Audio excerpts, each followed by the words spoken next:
Suppose I need to write a program, and in this program, I need to store salaries of employees working in an organization. And after storing these salaries, I need to get the maximum salary and minimum salary and the average salary kind of operation I need to perform. या मुझे top 3 employees निकालने हैं जिनकी salary सबसे ज़्यादा है। तो इस काम को करने का मुझे कोड बनाना है। कैसे बनाएंगे इस काम को करने का कोड? तो अगर जितना अभी तक हमने सीखा है उसके अकॉर्डिंग अगर हम पढ़ते हैं, so suppose I am having 1000 employees in the organisation and the salary of first employee is like 20,000. So I need to store this salary into a variable. Let us suppose name of variable is S1. Fine. Now salary of second employee is 18,000. So I will use another variable as to 18,000. So in this manner, if you are having 1000 employees, so to represent salary of each employee, what you will do, you will use a separate variable. It means you are going to use 1000 variables, and the salary of 1000 employees like your 31,000, yeah, 30,000. Now suppose if someone asks you find the top 3 employees, कैसे निकालेंगे? देख कर नहीं बताना है। देख कर तो आप पता नहीं बीच में कितने एम्प्लॉयज ऐसे होंगे जिनकी सैलरी 50,000 भी हो सकती है, पता नहीं क्या होगी। You need to write a code. हो सकता है सैलरी बदल जाए, रन टाइम पर आ जाए, बट आपका कोड ऐसा होना चाहिए जो 1000 वेरिएबल्स के अंदर से ये पता करे कि वो 3 वेरिएबल्स कौन से हैं जिनमें सबसे ज्यादा सैलरीज लिखी हुई है, मैक्सिमम सैलरी लिखी हुई है। सो कैसे करेंगे इस कोड को इम्प्लीमेंट? तो इस कोड को जब आप इम्प्लीमेंट करने आएंगे, सो ऑब्वियसली आपको क्या करना होगा, आपको इफ एल्स लगाने होंगे। First you will check if salary of S1 is greater than S2। तो इससे आपको ये समझ में आएगा कि अगर ये ट्रू आएगा तो S1 बड़ा है S2 से, और अगर ये फॉल्स आएगा तो हम बोलेंगे S2 बड़ा हो गया S1 से। ठीक है, या कोई और सिचुएशन हो सकती है। तो यहां से मुझे सिर्फ ये पता चलेगा इन दोनों में कौन बड़ा है कौन छोटा है। लेकिन सर मेरे पास तो 1000 वेरिएबल है। So what you will do, you will right one more condition, that is if S1 is greater than S3, like this. So you need to write multiple conditions. तो इतनी सारी कंडीशंस आप अपने programme में लिखेंगे, इनको manage करना tends to impossible हो जाएगा। और क्या हमें अपने प्रोग्राम में 1000 वेरिएबल यूज करने चाहिए? क्योंकि कल को अगर ऑर्गेनाइजेशन में 10,000 एम्प्लॉयज आ जाते हैं और अब यही काम मुझे 10,000 एम्प्लॉयज के लिए करना है, तो क्या करेंगे? 10,000 वेरिएबल्स का यूज करेंगे प्रोग्राम में। तो जिस डायरेक्शन में हम लोग जा रहे हैं उसके अकॉर्डिंग तो ऐसा करना ही होगा। 10,000 वेरिएबल्स यूज करने होंगे हमारे लिए, और फिर इतनी सारी फेल्स कंडीशंस लगाएंगे, तो ये बहुत कॉम्प्लेक्स हो जाएगा, बहुत लेंदी हो जाएगा। तो क्या करें इस प्रॉब्लम को सॉल्व करने के लिए? इस प्रॉब्लम को, इस तरह की प्रॉब्लम को सॉल्व करने के लिए एक कॉन्सेप्ट पाइथन ने प्रोवाइड किया है जिसका नाम होता है डेटा स्ट्रक्चर। डेटा स्ट्रक्चर में हमसे कहा गया कि आप क्या करेंगे, ये जो 1000 सैलरीज हैं या 10,000 सैलरीज हैं, इनको एक ग्रुप में रख लीजिए और एक यूनिट की तरह आप इन पर काम करिए। इस तरह से लगेगा कि आप एक सिंगल यूनिट पे काम कर रहे हैं, और वो सिंगल यूनिट के अंदर क्या होगा, बहुत सारी सैलरीज हमारी स्टोर हो सकती है।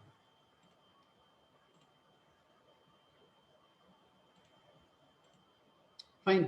So the concept of data structure was introduced to solve this type of problem. So a data structure is nothing. A data structure represent group of values in a single unit. So let me write this definition. It represents group of values in a single unit, and it means a single variable is now capable to store 10,000 salaries. You need not to define 10,000 separate variables. A single variable can store 10,000 salaries. तो अगर आप एक ही variable में 10,000 salaries को store कर पाएंगे तो वो जो वेरिएबल होगा उस वेरिएबल को हम क्या बोलेंगे कि वो वेरिएबल एक डेटा स्ट्रक्चर टाइप का वेरिएबल है। ठीक है, तो यहाँ पर हम क्या लिख रहे हैं, यहाँ लिख रहे हैं it represents group of values in A single unit. अब अगर हम किसी डेटा स्ट्रक्चर में अपने डेटा को रखते हैं तो हर डेटा स्ट्रक्चर जो भी डेटा हम उसे दे रहे हैं उनका एक अरेंजमेंट रखता है। अरेंजमेंट का मतलब होता है कि ऐसा हो सकता है कि वो ऑटोमेटिकली क्या कर दे, सॉर्टिंग कर दे। हो सकता है कि वो हमारा डुप्लीकेसी हटा दे। तो हमारे पास कई सारे डेटा स्ट्रक्चर हैं, हर डेटा स्ट्रक्चर की अपनी कोई ना कोई क्वालिटी है ना। तो हर डेटा स्ट्रक्चर एक अरेंजमेंट प्रोवाइड करता है उन वैल्यूज को रखने के लिए, है ना।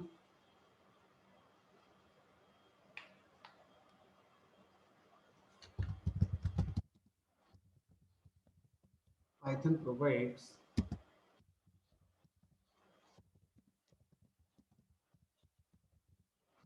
multiple data structures,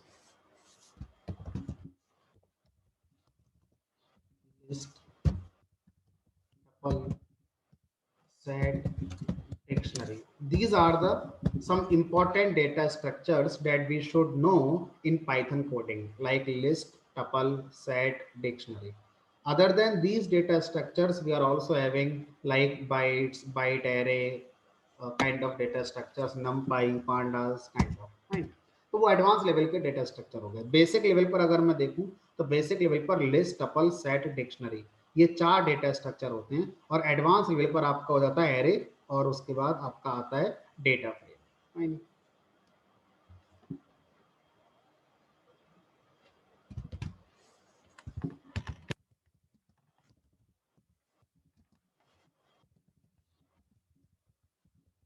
Each data structure is having its own specification या फीचर्स। हर डेटा स्ट्रक्चर के अपने खुद के फीचर्स होते हैं। सो पहले हमें क्या करना होगा, इन डेटा स्ट्रक्चर को पढ़ना होगा, फिर आपकी प्रॉब्लम के अकॉर्डिंग जो डेटा स्ट्रक्चर बेस्ट सुटेबल होगा वो डेटा स्ट्रक्चर फिर हम यूज करेंगे। ठीक है, तो डेटा स्ट्रक्चर हमें कब यूज करना है, जब आपके पास बहुत सारी वैल्यूज हैं और उनको आपको एक ग्रुप में मैनेज करना है। तो हम क्या करेंगे, एक डेटा स्ट्रक्चर के थ्रू उसको मैनेज कर सकते हैं। सबसे पहला जो डेटा स्ट्रक्चर पाइथन के अंदर हम लोग पढ़ने जा रहे हैं उसका नाम है list. List data structure. So जो लिस्ट डेटा स्ट्रक्चर है ये कह रहा है कि बहुत सारी वैल्यूज को मैं रिप्रेजेंट कर दूंगा, और वो जो बहुत सारी वैल्यूज होती हैं वो किसी भी टाइप की हो सकती हैं। हो सकता है आपके पास 10 वैल्यूज इंटीजर टाइप की हैं, और 4 वैल्यूज फ्लोटिंग टाइप की हैं, 6 वैल्यूज स्ट्रिंग टाइप की हैं। तो आप इन सारी 20 वैल्यूज को एक लिस्ट में रख सकते हैं। So a list represent group of values of any type. किसी भी टाइप की वैल्यू का ग्रुप आप लिस्ट के थ्रू बना सकते हैं।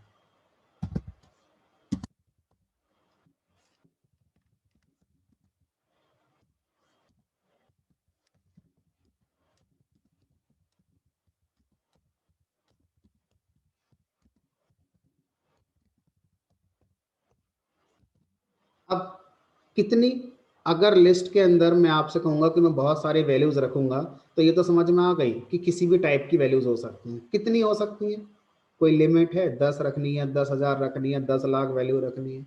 एक लिस्ट के अंदर कितनी वैल्यूज रख सकते हैं? तो इसका जो आंसर है ये हमारा डिपेंड करता है आपका मेमोरी साइज पर, कि आपका सिस्टम की मेमोरी कितनी है, आप प्रोग्राम को जिस मशीन पर रन करा रहे हैं वहाँ पर रैम कितना आपको एलोकेट हुआ है पाइथन के कोड के लिए, अकॉर्डिंगली हमारा लिस्ट के अंदर मैक्सिमम एलिमेंट कितने आते हैं वो डिसाइड किए जाए। तो इसका आंसर अभी हम बोलें तो एक फिगर नहीं है, एक नंबर नहीं है अभी, है ना, वो हम ये बोलेंगे अप टू मेमोरी लेवल या अकॉर्डिंग टू मेमोरी एलोकेशन आप लिस्ट के अंदर एलिमेंट रख सकते हैं। ठीक है, तो अगर हम बोलें तो मेरे पास 10 बिलियन एलिमेंट्स हैं, 10 बिलियन, तो अभी लिस्ट कह रही है कि हाँ 10 बिलियन एलिमेंट्स आप रख सकते हैं, अगर आपका 3 GB रैम का लैपटॉप है तब भी उसके अंदर इतने बिलियन एलिमेंट्स आ जाएंगे, मतलब आप इसमें करोड़ों एलिमेंट रख सकते हैं, अरबों एलिमेंट लिस्ट के अंदर रख सकते हैं, अरबों एलिमेंट लिस्ट के अंदर रख सकते हैं। ठीक है, अगर मैं आपसे कहूँ कि अगर इंडिया की जो पॉपुलेशन है वो 138 करोड़ है, हर आदमी कुछ ना कुछ सैलरी कमाता है, हर आदमी कुछ ना कुछ कमाता है, सबकी सैलरी मुझे स्टोर करनी है, तो yes list is capable to store all the salary. अगर आपसे कहा जाए पूरे वर्ल्ड में जितने लोग हैं, पूरे वर्ल्ड में 8 अरब लोग हैं, हर आदमी कुछ ना कुछ कमाता है, तो उन 8 अरब सैलरीज को मुझे पाइथन के लिस्ट में स्टोर करना, यस लिस्ट इज कैपेबल। हाँ, आप बोलेंगे नहीं मैंने ये पता कर लिया है कि हमारे यूनिवर्स में कितने स्टार हैं और मुझे उस वैल्यू को स्टोर करना है, नहीं, list is not capable to represent that value. पता नहीं कितने स्टार हैं, कितने प्लैनेट्स हैं यूनिवर्स के अंदर, पता नहीं यूनिवर्स कितना बड़ा है, तो वो अभी नहीं पता कि वो लिस्ट में आएगा नहीं आएगा, है ना। लेकिन अगर हम देखें तो डे टू डे प्रोग्रामिंग में, इस रियल वर्ल्ड में जितनी भी वैल्यूज हो सकती हैं अगर उनका ग्रुप बना दिया जाए तो list is capable to represent that group. Fine, तो अभी हम क्या बोलेंगे, it is dynamic in size, it is dynamic in size. हम पहले से नहीं बता सकते कि लिस्ट में कितने एलिमेंट आएंगे। अगला कॉन्सेप्ट आता है कि ये जो लिस्ट है हमारा, क्या हम इसके अंदर पर्टिकुलर एलिमेंट को हिट कर सकते हैं, जैसे आपने कहा कि लिस्ट के अंदर 10,000 वैल्यूज रखी जा सकती हैं, मुझे 10,000 वैल्यू रखने के बाद किन्हीं दो वैल्यूज पर ही काम करना है, बाकी पर मुझे अभी काम नहीं करना, तो क्या ऐसा कर सकते हैं, यस। जैसे हम स्ट्रिंग हैंडलिंग में कल हमने इंडेक्सिंग स्लाइसिंग पढ़ी थी, लिस्ट भी इंडेक्सिंग स्लाइसिंग को सपोर्ट करता है।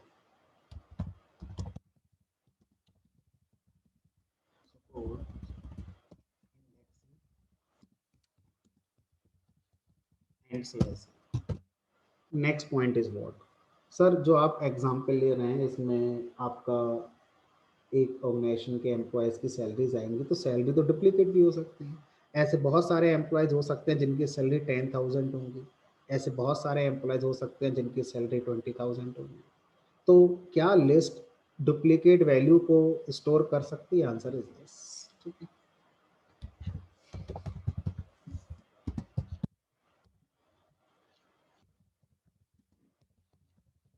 देखो जब मैं वैल्यू बोलूँगा तो वैल्यू को आप एलिमेंट भी कह सकते हैं, तो हो सकता है किसी ऑथर की बुक को आप पढ़ें वहाँ एलिमेंट लिखा हो, तो एलिमेंट और वैल्यू वर्ड एक ही बात है ना, इंटरचेंजेबल टर्म हो सकते हैं। ठीक है, तो सपोर्ट्स डुप्लीकेट वैल्यूज या डुप्लीकेट एलिमेंट्स।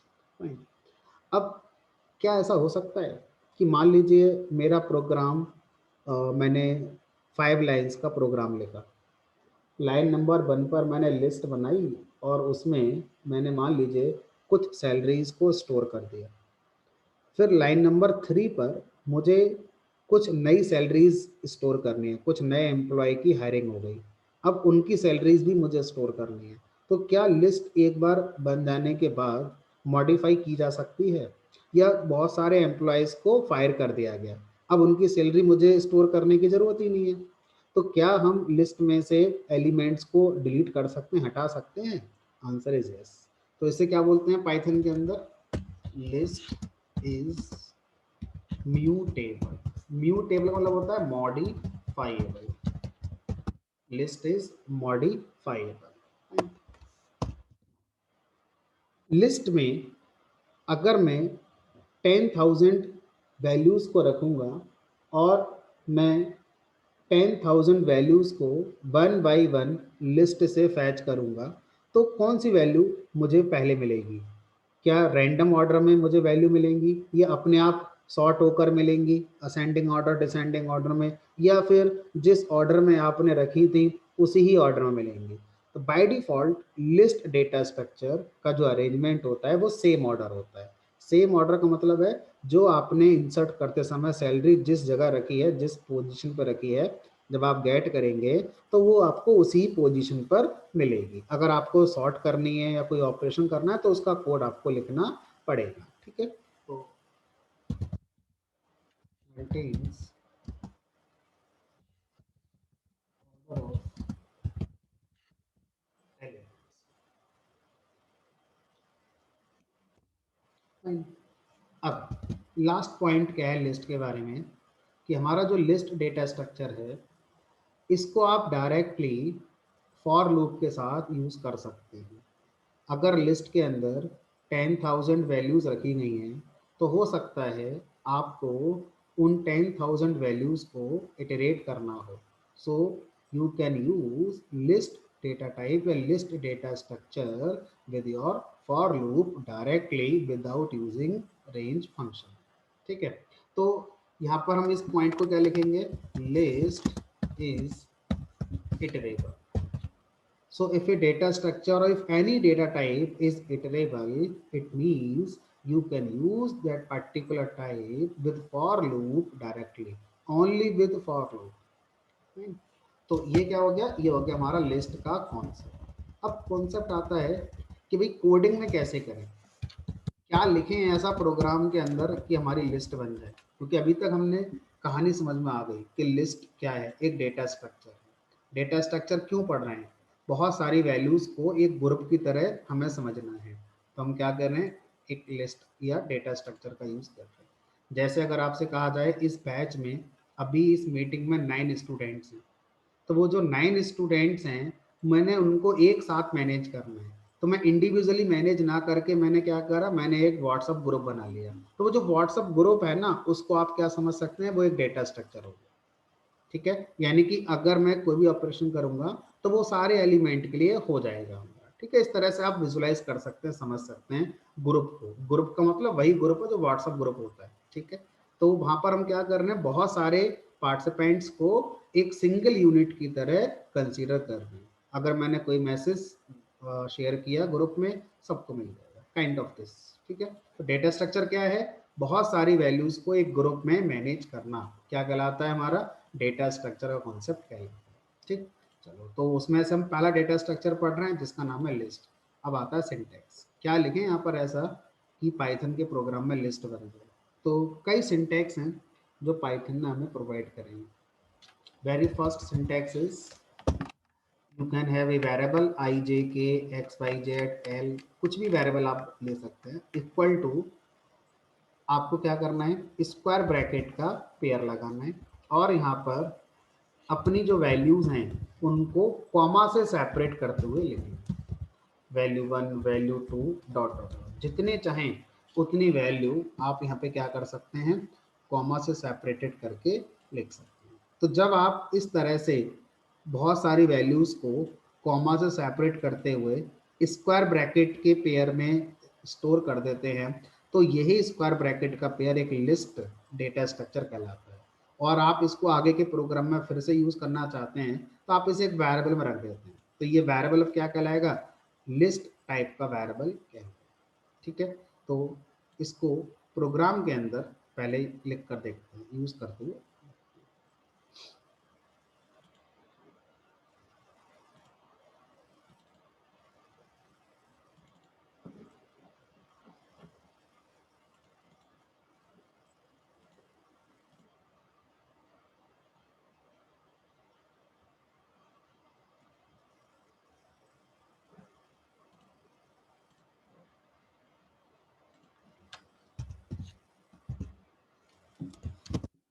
तो लिस्ट एल से स्टार्ट होती है, तो जनरली हम लिस्ट के वैल्यू का नाम एल रख देते हैं, कोई ऐसा रूल तो नहीं है।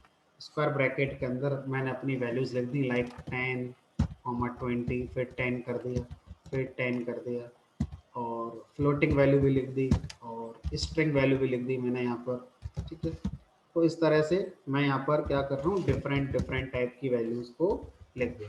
तो आप यहाँ देखेंगे कि ये लिस्ट बन रही है जिसमें अलग अलग टाइप के एलिमेंट हैं, डुप्लीकेट एलिमेंट भी हैं इसके अंदर, और ये एल वेरिएबल में स्टोर है। अब अगर मैं यहाँ पर लिखूंगा प्रिंट टाइप ऑफ एल, उसके बाद आप देखेंगे कि आपका जो टाइप आ रहा है दैट इज लिस्ट, यानी कि L is a list type variable. ठीक है। अब प्रॉब्लम ये आती है कि मैंने कल आपको सिखाया था स्क्वायर ब्रैकेट। अगर आपसे कोई ये पूछ ले भाई पाइथन में जब स्क्वायर ब्रैकेट आते हैं तो इसका मतलब क्या होता है, तो आप 3 आंसर दे सकते हैं और तीनों ही सही होंगे। ठीक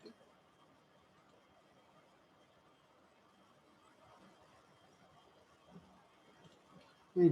सो यहाँ पर पहला ऑप्शन क्या है, इस स्क्वायर ब्रैकेट के पेयर का मतलब है कि ये इंडेक्स को रिप्रेजेंट कर रहा है, ये इंडेक्सिंग के लिए यूज हो सकता है। दूसरा मीनिंग क्या है, ये स्लाइसिंग के लिए भी यूज हो सकता है।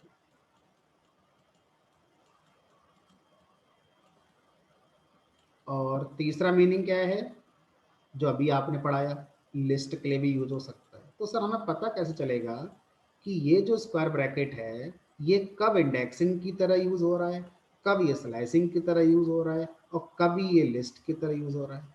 अभी आपने लिस्ट बना दिया है इसको, कल तक आप इसको इंडेक्सिंग पढ़ा रहे थे।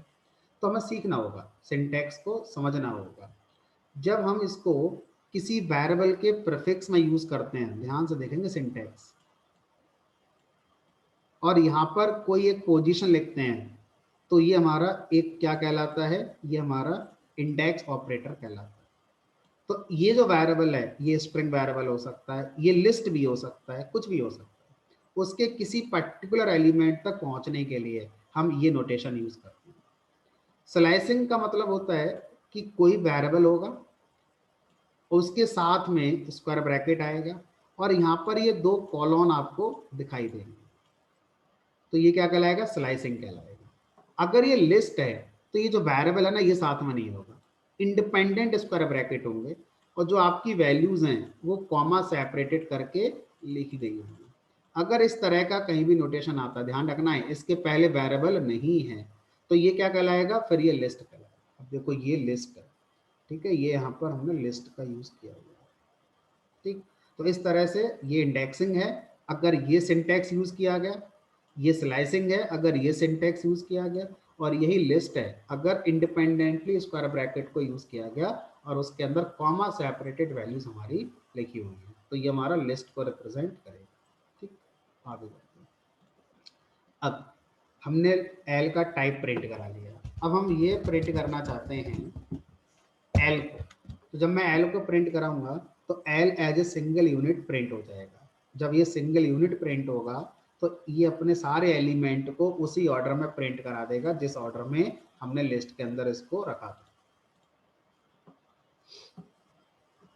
So you are getting the output that is 10, 20, 10, 10, 3.5, so no true, and this 10.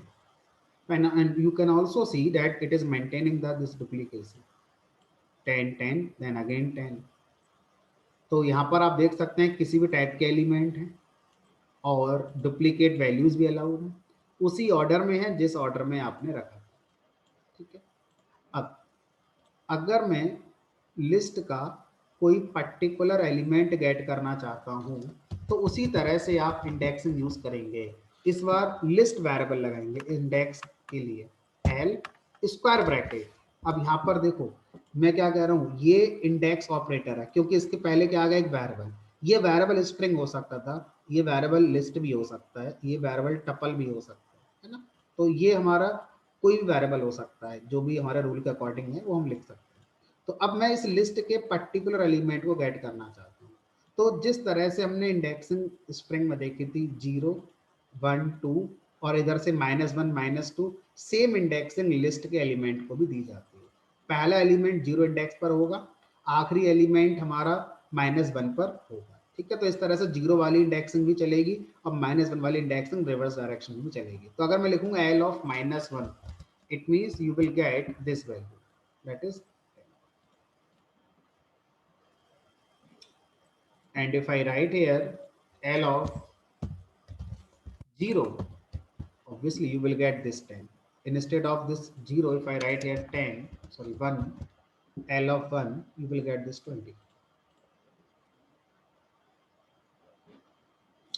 Slicing, मुझे क्या करना है, मुझे इसमें रिवर्स लिस्ट लेकर आनी है। तो रिवर्स की स्लाइसिंग जो कल पड़ी थी वही आज करनी है, सिर्फ चेंज किस बात का है कि यहाँ पर स्ट्रिंग की जगह पर लिस्ट वेरिएबल लगा। तो हर वो ऑपरेशन इंडेक्सिंग स्लाइसिंग का जो हमने कल किया था वो हम यहाँ भी कर सकते हैं।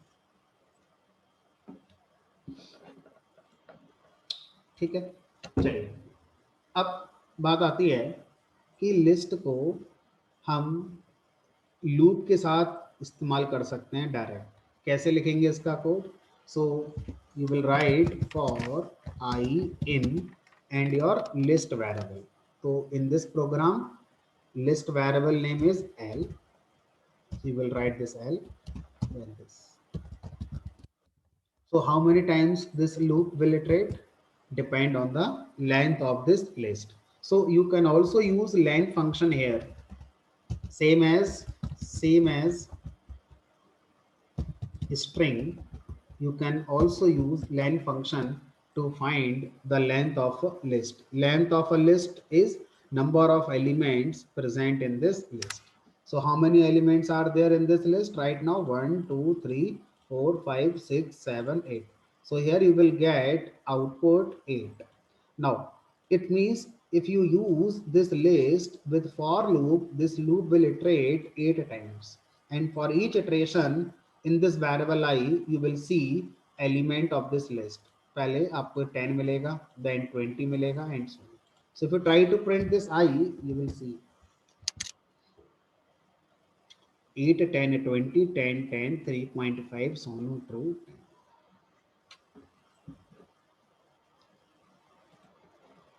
Fine.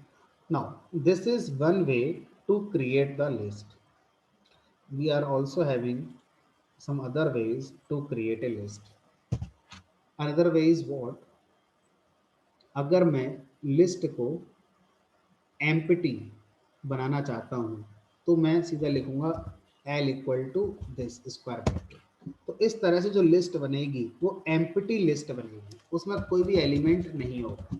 लेटर ऑन आप ऐड कर सकते होंगे, बट अभी इस लिस्ट में कोई एलिमेंट नहीं है। एम्प्टी लिस्ट आपको मिल जाएगी। अगर आप लिस्ट बनाना चाहते हैं तो एक और सिंटैक्स है, that is you can call this list function. List function एक लिस्ट बना देता है, और अगर आप लिस्ट फंक्शन को बाय डिफॉल्ट यूज करेंगे तो again it will create empty list. So here you will get empty list. Now you will ask a question, sir, what is the difference between these two syntaxes? Both are used to create empty list. So answer is you can use either approach, this one or this one. So I will recommend this approach. क्यों? ये आसान है, आपको कुछ याद नहीं करना। यहाँ पर आपको ज़्यादा लिखना पड़ेगा, L लिखना पड़ेगा, फिर I लिखना पड़ेगा।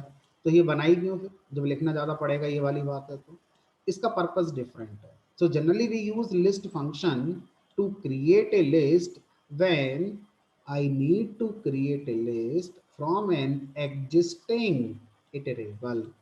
इसका मतलब है कि मैं एक लिस्ट बनाना चाहता हूं और वो लिस्ट में रेंज फंक्शन से बनाऊंगा।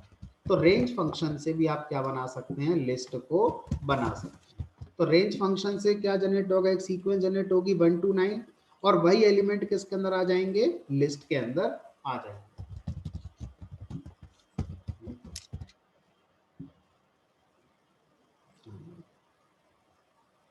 ठीक है, तो अगर आप ऑलरेडी एक लिस्ट बना चुके हैं, आपको एक लिस्ट और बनानी है, मान लीजिए एक्स नाम से एक लिस्ट बनानी है, और आप चाहते हैं इस एक्स लिस्ट में वही एलिमेंट होने चाहिए जो एल के अंदर भी है, तो अगेन आप लिस्ट फंक्शन कॉल करेंगे और इसमें एल पास कर देंगे। तो इस बार लिस्ट फंक्शन क्या करेगा, इस एल लिस्ट के जो एलिमेंट हैं इनका यूज करते हुए एक नई लिस्ट बना देगा, और आपने उसे एक्स वेरिएबल में स्टोर किया होगा।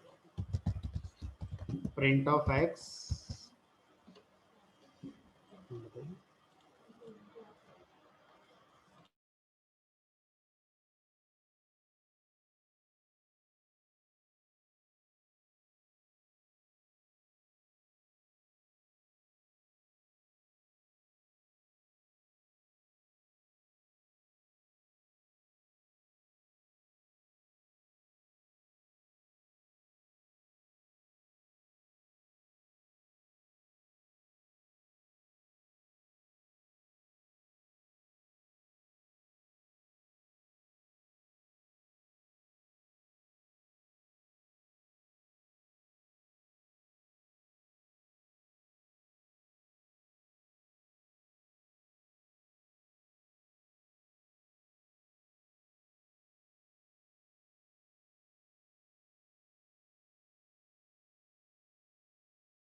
Fine.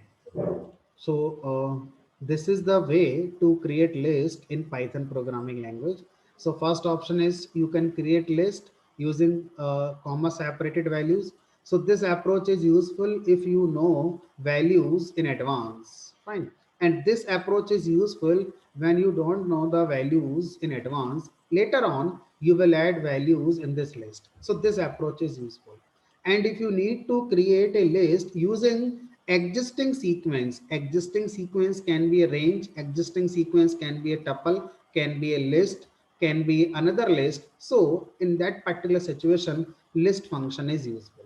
तो हर सिंटैक्स का अपना अपना एक एडवांटेज है. ऐसा नहीं है कि ये सिंटैक्स है तो वो क्यों यूज करें, वो है तो ये क्यों यूज करें. हर सिंटैक्स का अपना अपना एडवांटेज है. ठीक है, अब आगे बढ़ते हैं. तो इसको थोड़ा सा ज्योति, हेलो ज्योति बताइए. सर, ये जैसे आपने जो लिस्ट में ये कैरेक्टर्स लिखे हैं, इसमें अगर हम मैक्सिमम लेना चाहते हैं तो वो वाला यूज कर सकते हैं क्या, एल डॉट मैक्स वाला ये? Yes, you can call max हाँ, function, but हाँ, max function, there is a specific requirement to call हाँ, max function. That requirement is what your list must contain similar type of element. Okay, If your list is not containing similar type of element, then min function and max function, you cannot call these two functions. So let me write the code. I try to get minimum element from this list by calling this min function. So see what will happen.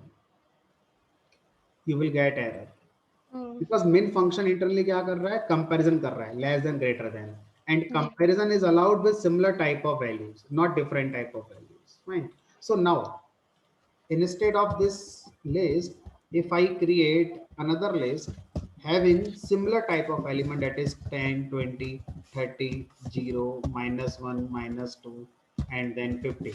And now I try to get minimum or maximum element. Now it works.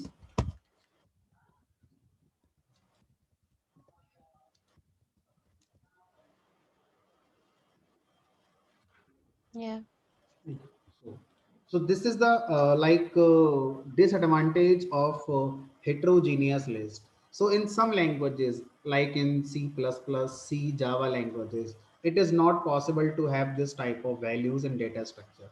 C, C++, Java languages आपको force करती हैं कि आपको similar type के values रखने ही होंगे, क्योंकि उन्हें पता है कि इस तरह की रिक्वायरमेंट जरूर आएंगी आपके सामने, जब आएंगी तो फेल हो जाएगा, इसलिए वो इसको सेव करके चलते हैं. So this is what, this is known as type safety. So Python is not a type safe programming language. C, C++, Java, these are the type safe programming language. चलिए आगे बढ़ते हैं. तो इस तरह से हम लोग लिस्ट को बना सकते हैं. लिस्ट के जो सिंटैक्स हैं उनको यहाँ पर हम कंप्लीट कर देते हैं. This is the very first syntax.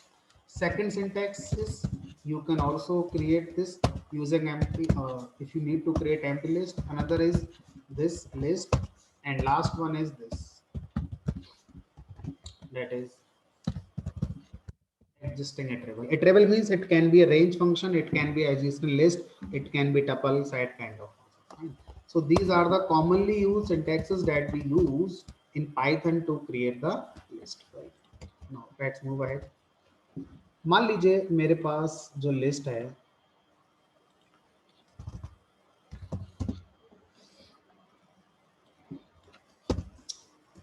अब मुझे इस लिस्ट में ये पता करना है कि 10 कितनी बार आया.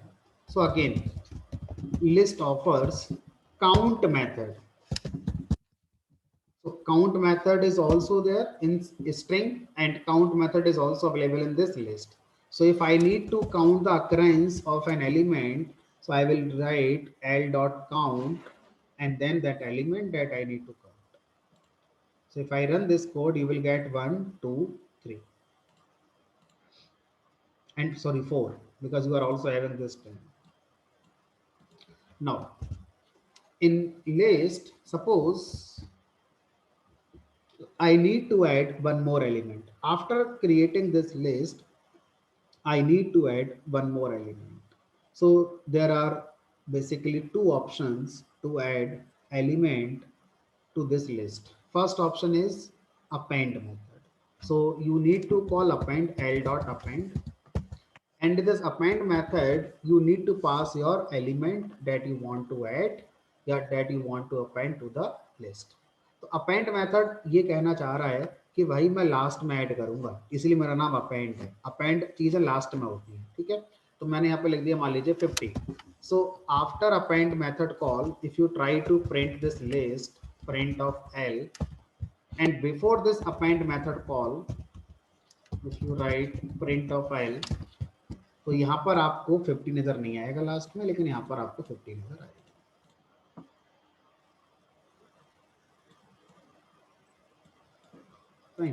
नाउ अगर मैं किसी पर्टिकुलर पोजीशन पर एलिमेंट को ऐड करना चाहता हूं तो आपको अपेंड यूज नहीं करके दूसरा मेथड यूज करना है, that is insert. Insert method will ask two values. First is your position where you want to insert. Second value is element.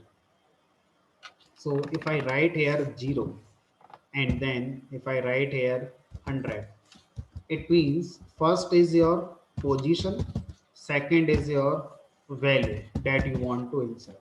Fine. So ये मेथड क्या करेगा, इस लिस्ट में 0 पोजीशन पर 100 को इंसर्ट कर देगा. अब हमारे मन में एक क्वेश्चन आया कि जो अभी 0 पोजीशन पे था उसका क्या होगा. 0 पोजीशन पर अभी कौन है, हमने कहा अभी 10 बैठा हुआ है, क्या होगा 10 का. तो 10 20 से क्या बोलेगा, साइड में हो जाओ. 20 10 इस वाले से क्या बोलेगा, साइड में हो जाओ. यानी कि राइट शिफ्टिंग होगी. कितनी, लास्ट तक होगी. 10 राइट शिफ्ट होगा 20 की जगह पर, 20 राइट शिफ्ट होगा 10 की जगह पर, and so on so on so on so on. तो सर एक चीज सोचिए कि आपका आउटपुट तो वो आ जाएगा जो आप चाह रहे थे, लेकिन आपका एग्जीक्यूशन स्लो हो गया होगा कहीं ना कहीं. आपका ये जो इंसर्ट ऑपरेशन हुआ है इसका एग्जीक्यूशन टाइम बहुत ज़्यादा हो गया होगा, क्योंकि एलिमेंट जिस पोजीशन पर आप इंसर्ट कर रहे हैं उसके बाद जितने भी बचे एलिमेंट हैं अप टू लास्ट एलिमेंट सबको शिफ्ट होना पड़ेगा, सबको अपनी पोजीशन छोड़नी होगी. ठीक है. तो अगर आपके पास एक अच्छा रीजन है इंसर्ट मेथड कॉल करने का तभी आप इसको यूज करें, अदरवाइज हाईली रिकमेंडेड तो यही है. आपको सिर्फ ये करना था कि लिस्ट में एलिमेंट ऐड हो जाए. कहाँ ऐड होगा हमें इस पर ज्यादा फोकस करना ही नहीं है. तो उस केस में हाईली रिकमेंडेड अपेंड, क्योंकि अपेंड में कहीं कोई शिफ्टिंग नहीं होती, हमारा एग्जीक्यूशन फास्ट हो जाएगा कोड.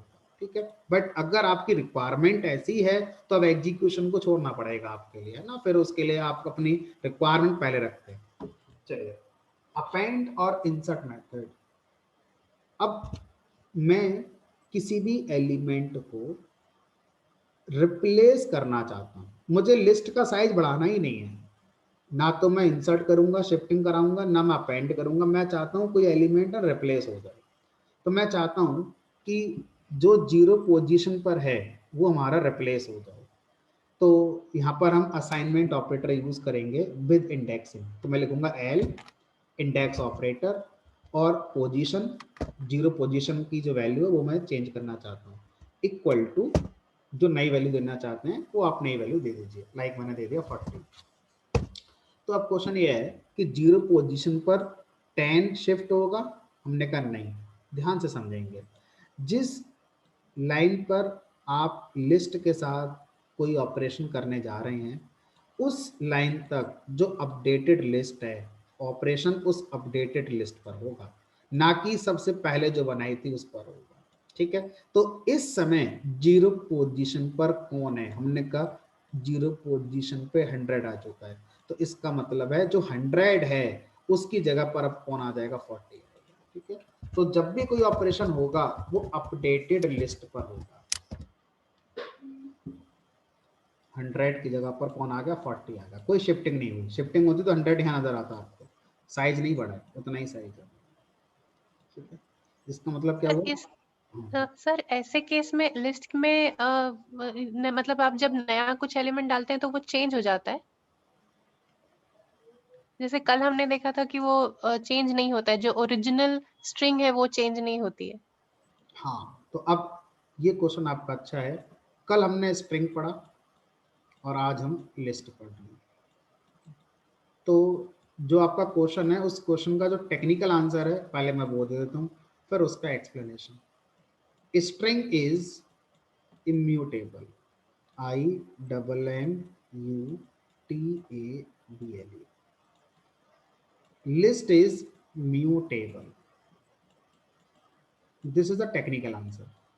Explanation. स्ट्रिंग इम्यूटेबल है, वो चेंज नहीं होगी, और अगर आप चेंज करने की कोशिश करेंगे तो या तो एक ऑप्शन है पाइथन के पास एरर दे दे कि भाई ये हो ही नहीं सकता, दूसरा है कि ऑप्शन दूसरा कि चलो एरर नहीं देते हैं, हम एक कॉपी बना देते हैं। तो स्ट्रिंग में क्या होता है, कॉपी क्रिएट हो जाती है।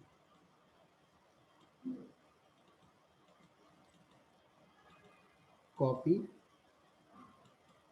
gets created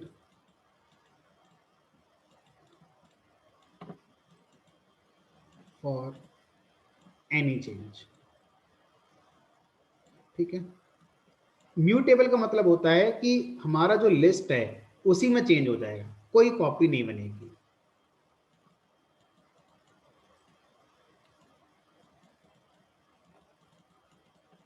existing list is updated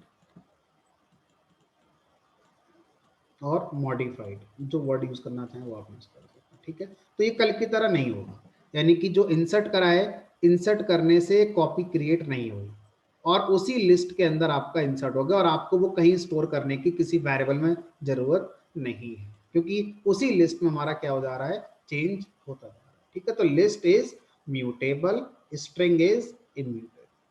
ठीक है, हर वो चीज जो इम्यूटेबल होगी उसका मतलब ये नहीं होगा कि उसकी कॉपी बनेगी। आगे चलकर मैं आपको ऐसे डेटा स्ट्रक्चर भी पढ़ाऊंगा जो ये कहते हैं कि हम लिस्ट की तरह नहीं हैं, हम स्ट्रिंग की तरह इम्यूटेबल हैं, और अगर कोई हमें चेंज करेगा तो हम कॉपी भी नहीं बनाएंगे, हम सीधा एरर दे देंगे कि हम चेंज ही नहीं होंगे। ठीक है, तो जब आप इम्यूटेबल वर्ड को देखते हैं तो इसके दो एक्सप्लेनेशन होते हैं, पहला कॉपी बन जाना, दूसरा एरर आ जाना, हो ही नहीं सकता चेंज। ठीक है, तो वो हमें जानना पड़ेगा, हर डेटा स्ट्रक्चर के बारे में जानना पड़ेगा पहले। यही तो फीचर, तभी तो एक डेटा स्ट्रक्चर दूसरे डेटा स्ट्रक्चर से अलग होगा, अदरवाइज तो सब एक ही हो गए, फिर फायदा क्या हुआ इतने बनाकर। चलिए आगे। नाउ हमने लिस्ट को अपेंड करना सीख लिया, इंसर्ट करना सीख लिया, असाइन करना सीख लिया। क्या हम किसी लिस्ट के अंदर से एलिमेंट को रिमूव कर सकते हैं? क्या हम लिस्ट के अंदर से किसी भी एलिमेंट को हटा सकते हैं? Answer is yes. और ऐसा करने के कई तरीके पाइथन में हमें दिए गए हैं, एक एक करके उन सारे तरीके को समझते हैं। सबसे पहला तरीका होता है हमारा पॉप मेथड। तो मैं लिखूंगा एल डॉट पॉप। तो ये जो पॉप मेथड है ये क्या करता है, ये बाय डिफॉल्ट उस एलिमेंट को डिलीट करेगा जो आसानी से डिलीट हो जाए और कम समय में ऑपरेशन पूरा हो जाए, यानी कि लास्ट एलिमेंट। अगर ये सबसे पहला एलिमेंट डिलीट करे तो सारे एलिमेंट को लेफ्ट शिफ्ट होना पड़ेगा, अगर ये लास्ट एलिमेंट को डिलीट कर दे तो किसी को कुछ नहीं करना। तो ये क्या करता है, बाय डिफॉल्ट हमारा लास्ट एलिमेंट को डिलीट कर देता है। अब मुझे पता कैसे चलेगा कि वो लास्ट एलिमेंट कौन था जो डिलीट हो गया?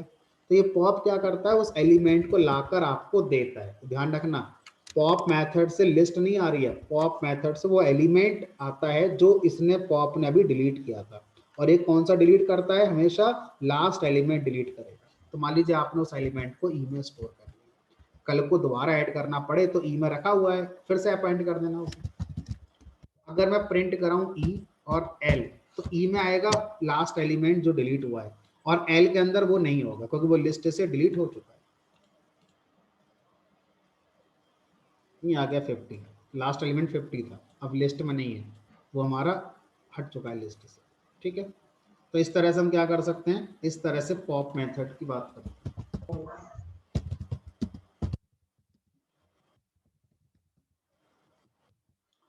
अब मुझे लास्ट एलिमेंट को रिमूव नहीं करना है, पर्टिकुलर पोजीशन पर जो एलिमेंट था उसको रिमूव करना है। तो पॉप कहता है देखो कर तो मैं ये भी दूंगा लेकिन समय खराब होगा, अब वो आप चाह रहे हैं तो आपको अपना पोजीशन देना है। जो पोजीशन आप दे देंगे उस पोजीशन का एलिमेंट डिलीट कर देगा। मान लो मैंने दे दिया 1, रिमूव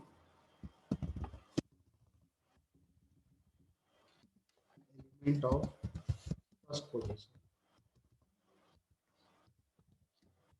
अब फर्स्ट पोजीशन पर कौन होगा, जो अपडेटेड लिस्ट हुई है, वहां पर जो फर्स्ट पोजीशन पर एलिमेंट था वो डिलीट हो जाएगा और बाकी एलिमेंट फिर लेफ्ट शिफ्ट हो जाएंगे।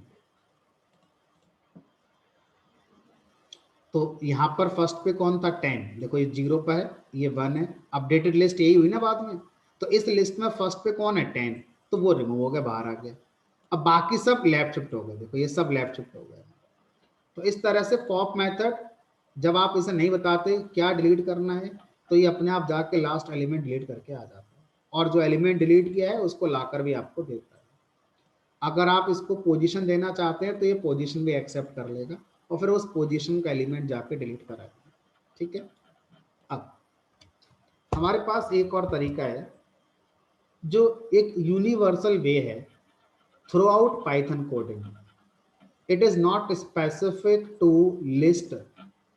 You can use this approach to remove any variable, any Python variable, that is del operator.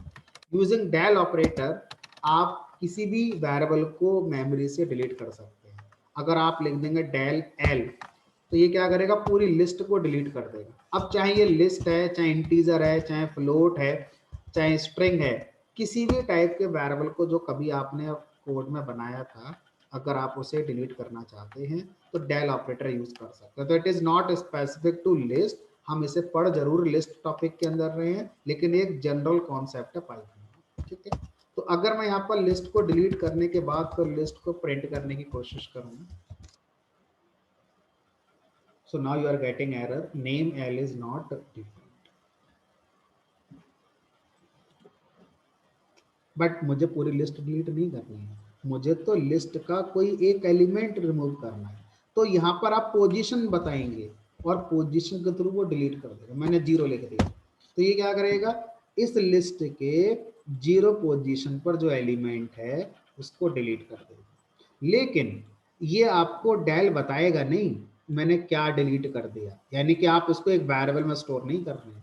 तो ये बाई पोजीशन लिस्ट का एलिमेंट रिमूव कर रहा है और रिमूव करने के बाद आपको बताएगा भी नहीं कि मैंने कौन सा रिमूव कर दिया। आपको पता होना चाहिए 0 पोजीशन पर कौन था, वो रिमूव हो गया और बाकी सारे एलिमेंट्स पे शिफ्ट कर दिए गए।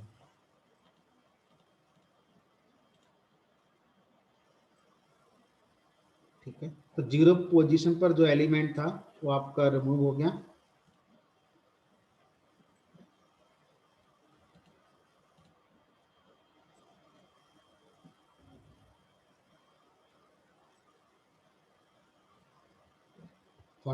आपका यहाँ से रिमूव हो चुका है और जो रिमेनिंग लिस्ट है वो आपकी यहाँ पर प्रिंट हो गई।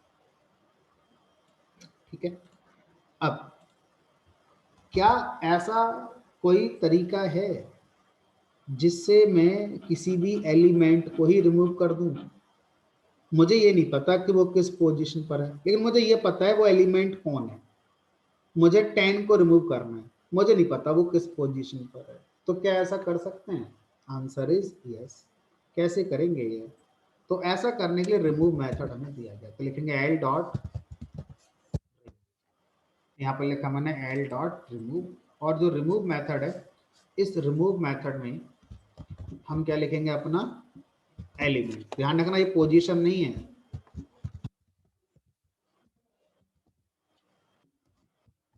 It will remove. अब क्वेश्चन ये है कि आपका जो 10 है वो इस लिस्ट के अंदर तो कई बार है, 1 2 3 4, मान लो 1 2 जगह और लगा देते हैं। तो क्या ये जितने अकरेंसेस हैं सारे अकरेंसेस को रिमूव करेगा? नहीं। रिमूव फर्स्ट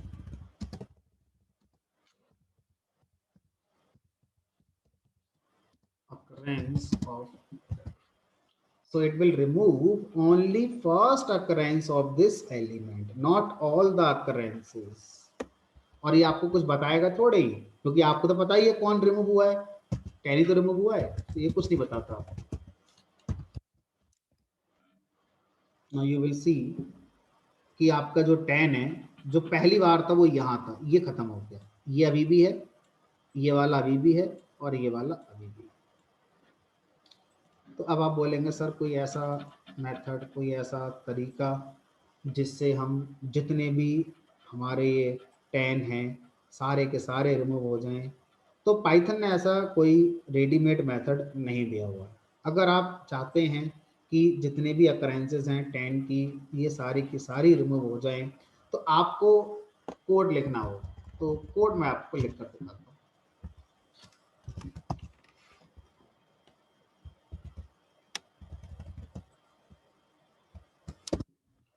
तो हमें नहीं पता 10 कितनी बार होगा, तो हमने क्या करा, हमने यहाँ पे लिखा while, और while लूप को इनफाइनाइट चला दिया। थोड़ा सोचिए, मतलब मैं लॉजिक को आसान कर देता हूँ।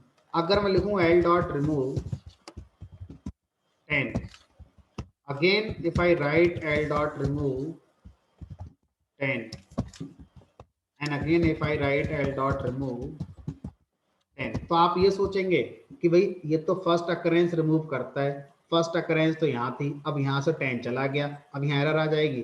अरे भाई अब ये फर्स्ट बन जाएगा, अब ये वाला जो कॉल होगा वो इसको रिमूव करेगा, ठीक है, और फिर ये वाली कॉल इस वाले 10 को रिमूव करेगी। तो हर बार जो अपडेटेड लिस्ट है, उस अपडेटेड लिस्ट में फर्स्ट अकरेंस 10 की जहां भी होगी वो प्रिंट हो जाएगा। तो यानी कि ये 3 रिमूव क्या करेंगे, 1 2 3, इन 10 को रिमूव कर देंगे।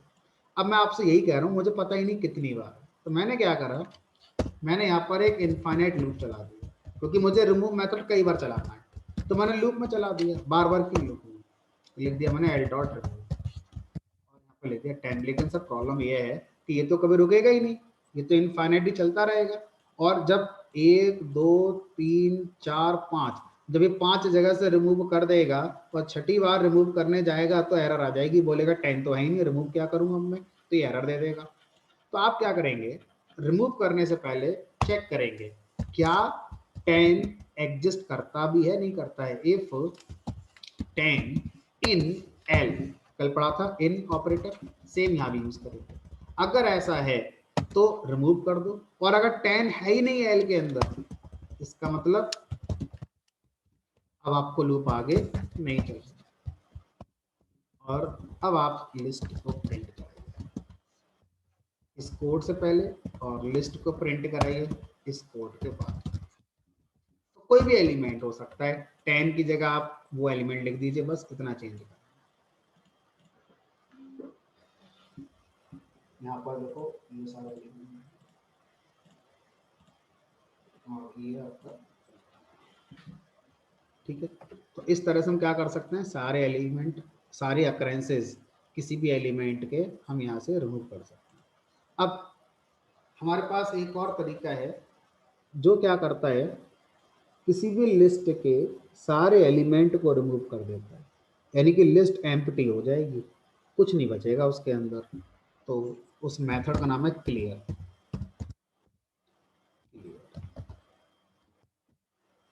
रन करा के, और अगर मैं इसको प्रिंट कराऊंगा,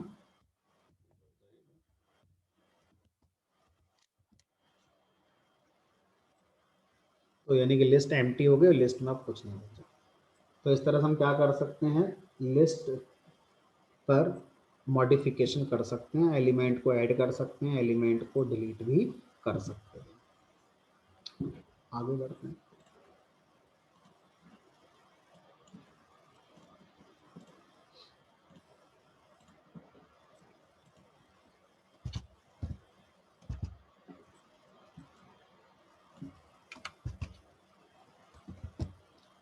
कोई भी लिस्ट अगर मेरे पास है, मैं चाहता हूं उस लिस्ट के एलिमेंट को एक ऑर्डर में लगा दिया जाए।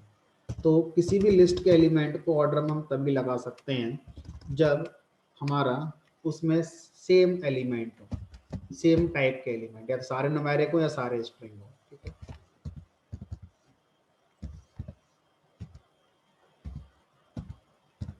मुझे क्या करना है, इस लिस्ट के एलिमेंट को अगर मैं प्रिंट करता हूं, तो ये एज इट इज प्रिंट हो जाएगा। लिस्ट हमें एक मेथड प्रोवाइड करती है जिसका नाम है सॉर्ट, और ये जो सॉर्ट मेथड है ये क्या करेगा, इस लिस्ट के एलिमेंट को उसी लिस्ट में जाके असेंडिंग ऑर्डर में लगा देगा। असेंडिंग ऑर्डर का मतलब होता है छोटे से बड़े क्रम में लगा देगा। जो सबसे छोटी वैल्यू होगी वो पहले आएगी, फिर उससे बड़ी वैल्यू आएगी, और दो वैल्यू अगर एक जैसी हैं तो वो एक साथ नजर आएंगी। तो इस ऑर्डर में, इस क्रम में ये सॉर्ट मेथड लगा देगा। उसके बाद जब आप इसे प्रिंट कराएंगे एल को, तो ये आपका असेंडिंग ऑर्डर में दे देगा। -10, फिर 10, 10, 10, फिर 20, 26, 40, 55, 60 में सोचो, अगर आप 10,000 एम्प्लॉयज़ की सैलरीज को यहाँ रखेंगे और आपसे कोई ये पूछे टॉप 3 सैलरीज निकाल दो, तो क्या करना है, लिस्ट में सॉर्ट मेथड लगा दो। सॉर्ट मेथड लगाने के बाद क्या होगा, आपकी सारी सैलरीज छोटे से बड़े क्रम में आ जाएंगी। लास्ट की 3 वैल्यू को स्लाइस करके प्रिंट करा दो, तो लास्ट की जो 3 वैल्यू होंगी वो हाईएस्ट सैलरी होंगी, है ना। अब वही कोड जो मैंने आपको स्टार्टिंग में बताया था जिसकी वजह से हम इसको पढ़ रहे हैं लिस्ट के लिए, अगर मैं यहाँ पर इम्प्लीमेंट कर दूँ, 3 लाइन का प्रोग्राम है बस, 2 से 3 लाइन में हम ये रिक्वायरमेंट पूरा कर देंगे। ठीक है, बनाते हैं तो अब ये जो सॉर्ट हमने करा है असेंडिंग ऑर्डर में करता है, क्या डिसेंडिंग ऑर्डर में सॉर्ट नहीं किया जा सकता? डिसेंडिंग ऑर्डर का मतलब होता है पहले बड़ी वैल्यू आनी चाहिए, फिर उससे छोटी वैल्यू आनी चाहिए, एंड सो ऑन। तो ये जो सॉर्ट मेथड है ये कह रहा है आप मुझसे कह दो मैं डिसेंडिंग ऑर्डर में भी सॉर्ट कर दूंगा। कैसे कहेंगे, तो सॉर्ट मेथड के अंदर एक आर्गुमेंट लिखेंगे जिसका नाम होगा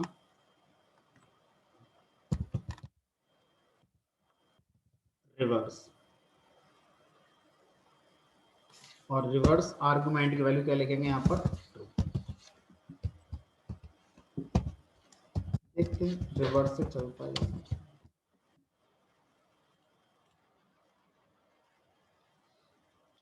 61, 55, 40, 26। अब शुरू की 2 वैल्यू दिखा दो, टॉप 2 वैल्यूज आ गई, शुरू की 3 दिखा दो, टॉप 3 आ गई। इस तरह से आप आसानी से इस काम को कर सकते हैं। तो यूजिंग सॉर्ट मेथड आप इस काम को कर सकते हैं। अब चलो इसको रन टाइम पर बनाते हैं। क्या ऐसा हो सकता है कि मैं यूजर से रन टाइम पर सैलरी मांगूंगा और मैं बताऊंगा मैक्सिमम सैलरी क्या है, मिनिमम सैलरी क्या है, और टॉप 3 मैक्सिमम सैलरीज किन किन की हैं? तो कैसे ये प्रोग्राम बनेगा, बनाते हैं। यानी कि हम एग्जैक्ट अब वही इंप्लीमेंट करने जा रहे हैं जिसके लिए हमने डेटा स्ट्रक्चर पढ़ना शुरू किया। तो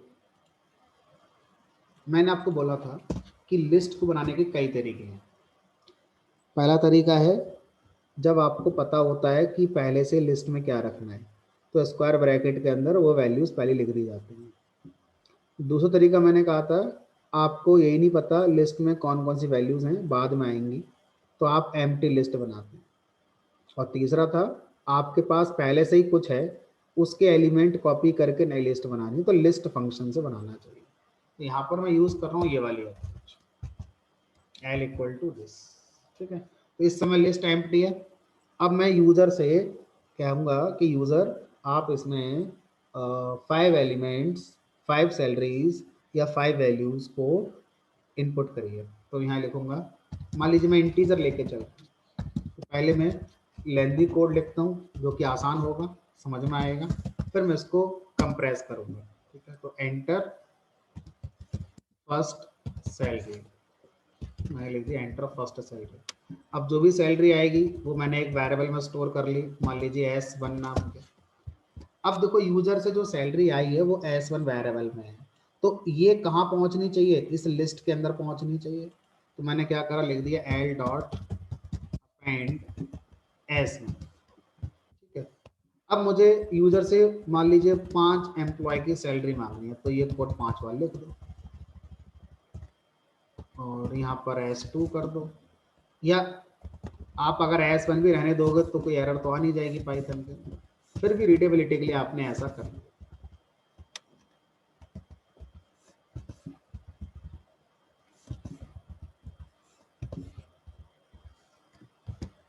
तो ये हो गया S1, S2, S3, S4, S5 और यहाँ पर फर्स्ट की जगह यहाँ पर आप कर दो सेकंड, और यहाँ लिख दो थर्ड, यहाँ लिख दो फोर्थ, यहाँ लिख दो फिफ्थ। अब आप बोलेंगे सर देखो ये है तो सही, समझ में तो आ रहा है, लेकिन 10,000 एम्प्लॉय की सैलरी अगर मैं यूजर से पूछूंगा तो ऐसा तो सुबह से शाम हो जाएगी लिखते लिखते, कॉपी पेस्ट करते करते भी शाम हो जाएगी, है ना, कहाँ तक कॉपी पेस्ट करोगे। तो लूप लगाएंगे, है ना, तो अभी हमने लूप नहीं लगाया है, तो अभी हम बेसिक कोड बना रहे हैं। अब इस यूजर से एलिमेंट आया, लिस्ट में अपेंड कर दिया, दूसरा एलिमेंट आया उसको अपेंड कर दिया, तीसरा आया उसको अपेंड कर दिया, ये सारे अपेंड हो गए। अब क्या करना है, अब हमने ये करा कि जो लिस्ट है उसमें 5 सैलरी आ गई। अब मुझे भी नहीं पता पहली सैलरी छोटी है बड़ी है कौन क्या है, तो क्या करते हैं सॉर्ट मेथड कॉल करते हैं। और जब सॉर्ट मेथड कॉल करेंगे तो हमारा जो लिस्ट है वो असेंडिंग ऑर्डर में आ जाएगी। एक काम करते हैं, इसको रिवर्स कर देते हैं ट्रू, यानी कि अब ये बड़े से छोटे में आ जाएगी। अब अगर मैं यहाँ लिखूं प्रिंट मिनिमम ऑफ एल, तो जो मिनिमम सैलरी वो आ जाएगी। देखो मिनिमम मैक्सिमम निकालने के लिए सॉर्ट करने की जरूरत नहीं है कोई, मैक्सिमम आ जाएगी। लेकिन अगर आप टॉप निकालना चाहते हैं तो उसके लिए मैंने क्या करा, रिवर्स करा। रिवर्स करने से क्या होगा, सबसे हाई सैलरी पहले आएगी, फिर नेक्स्ट, फिर नेक्स्ट। अब मैं स्लाइसिंग कर रहा हूँ, तो यहाँ पर स्लाइसिंग कैसे करेंगे उसकी बात करते हैं। तो अगर आपसे कहा जाए कि मेरे पास एक लिस्ट है, उस लिस्ट में कुछ एलिमेंट्स हैं, मुझे शुरू के 3 एलिमेंट चाहिए, तो कैसे स्लाइसिंग करेंगे, तो यहाँ लिखेंगे हम लिस्ट 0 पोजीशन से शुरू करना है, थर्ड तक जाना है। तो ये क्या करेगा, शुरू का 3 एलिमेंट दे देगा, 0 पोजीशन का, फर्स्ट पोजीशन का, सेकंड पोजीशन का। थर्ड कैसा होगा, एक्सक्लूसिव होगा, तो फिर भी 3 ही आएंगे ना, क्योंकि 0 शुरू भी तो हो रहा है, 0 1।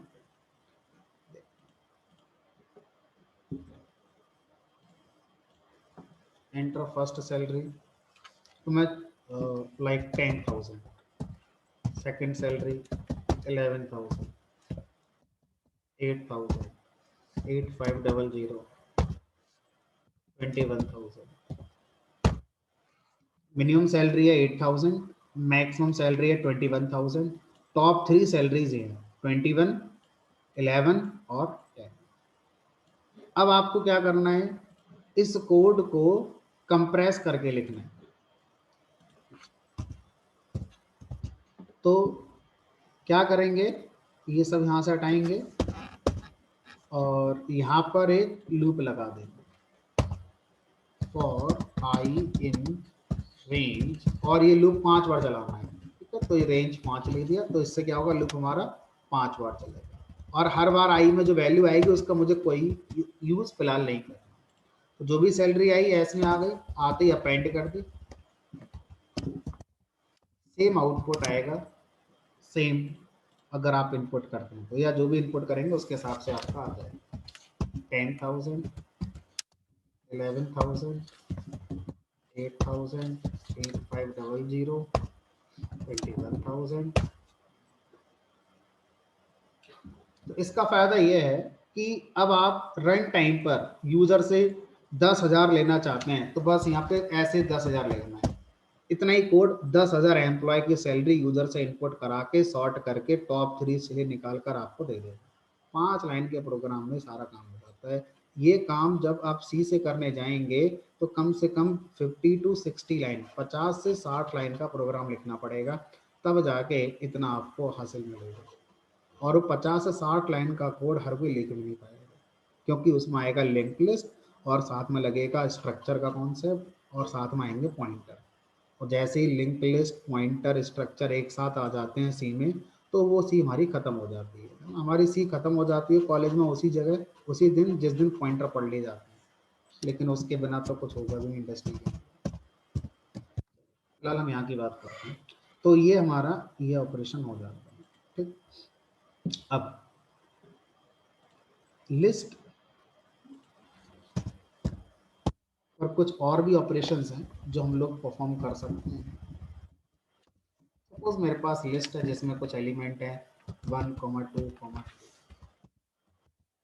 अगर मैं लिस्ट को रिपीट करना चाहता हूँ, मतलब मैं एल का यूज़ करके एक और नई लिस्ट बनाना चाहता हूँ, ठीक है, नई लिस्ट का नाम मैंने एक्स कर दिया, और उस नई लिस्ट में मैं चाहूँगा कि यही एलिमेंट हमारे 4 बार रिपीट हो जाए, यानी कि 1 2 3, फिर से 1 2 3, फिर से 1 2 3, फिर से 1 2 3।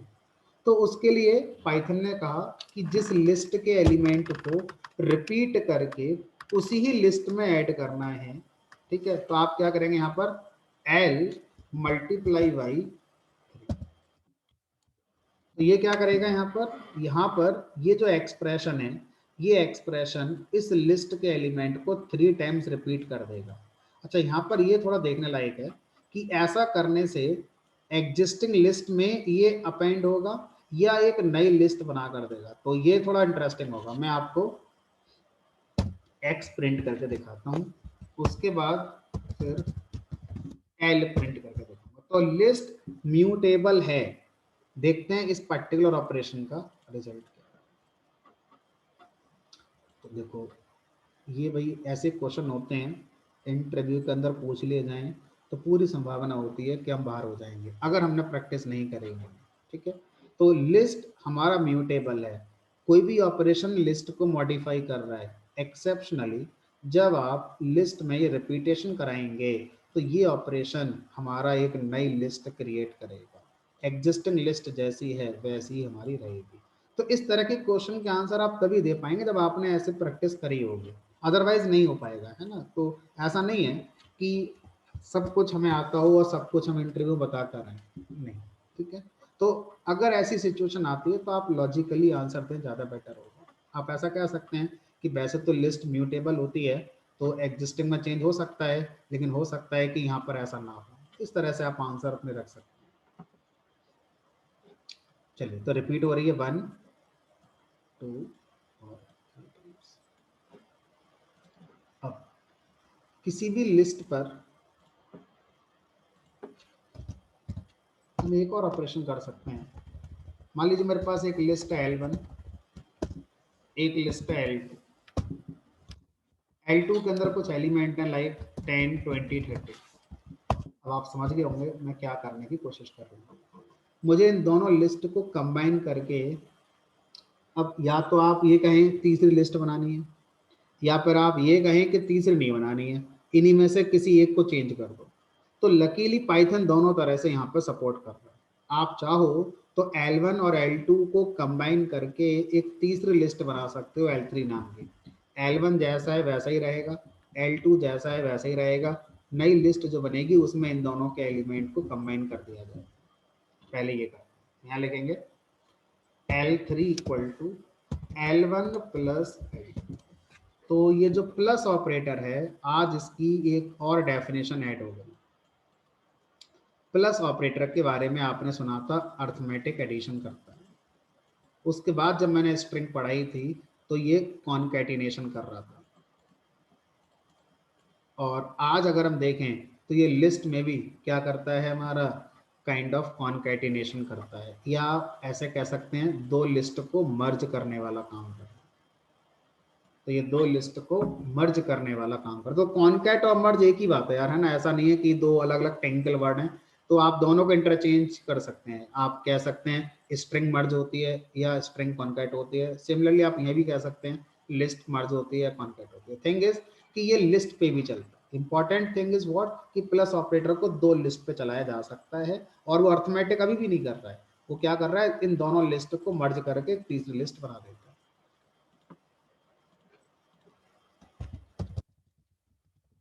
L1 को देखें तो जैसा है L1 वैसा ही होना चाहिए, L2 जैसा है वैसा ही होना चाहिए, L3 कंबाइन होकर हमारा आ गया होगा।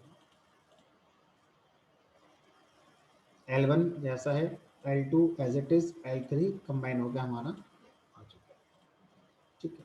उसके बाद यहाँ पर अगर मैं चाहता हूँ कि L1 L2 कंबाइन होकर L1 में आ जाए, यानी कि L1 और L2 कंबाइन हो जाएं और वो L1 में ही चेंज हो जाए, तो फिर आप लिखेंगे यहाँ पर L1 डॉट एक्सटेंड, एक मेथड है इसका नाम है एक्सटेंड, और एक्सटेंड मेथड में आप क्या पास करते हैं, एक लिस्ट पास करते हैं। तो ये क्या करेगा एक्सटेंड मेथड, L1 को ही एक्सटेंड कर देगा। एक्सटेंड कर देना मतलब बढ़ा देना, आगे बढ़ा देना। तो एक्सटेंड मेथड किसको आगे बढ़ाएगा, जो पहले लिखी लिस्ट। अगर मैं लिखूं यहाँ पर L2 डॉट एक्सटेंड L1, तो एक्सटेंड कौन होगा, L2 एक्सटेंड हो जाएगा। तो जो पहले लिखेंगे जिस पर डॉट लगाया है वो एक्सटेंड होगा। प्रिंट करेंगे L1 और उसके बाद प्रिंट करेंगे L2। देखेंगे यहाँ पर L1 एक्सटेंड हो चुका होगा, L2 जैसा है वैसे ही रहेगा। देखो ये 1 2 3 और इसी में 10 20 30 आ गया, और ये L2 जैसा था वैसे ही हमारा। ठीक है, तो ये हमारा हो गया लिस्ट, कैसे हम यहाँ पर ऑपरेशन लिस्ट में कर सकते हैं। लिस्ट का लास्ट कॉन्सेप्ट, उसके बाद लिस्ट हमारी कंप्लीट हो जाएगी।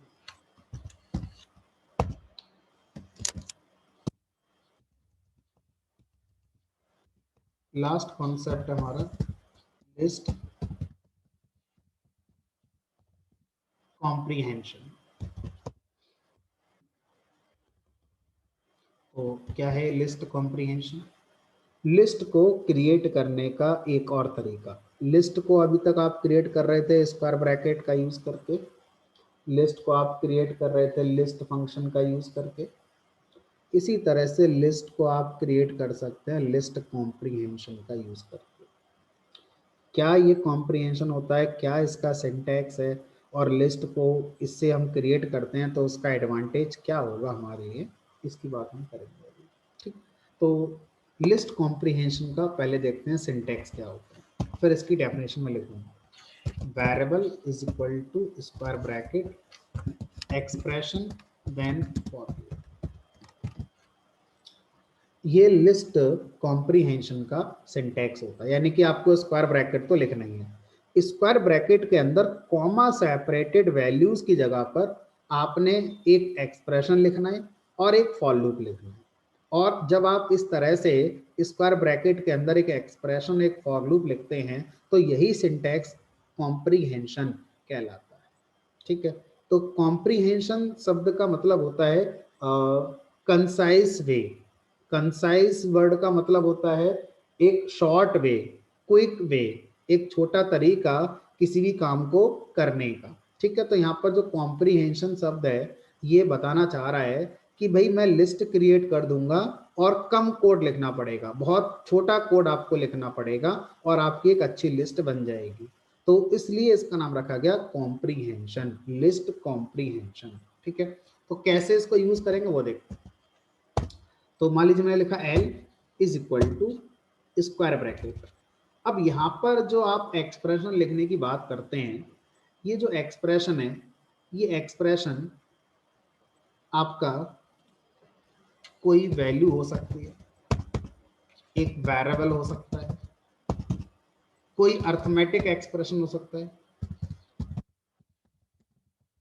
ठीक है, कोई फंक्शन कॉल हो सकती है,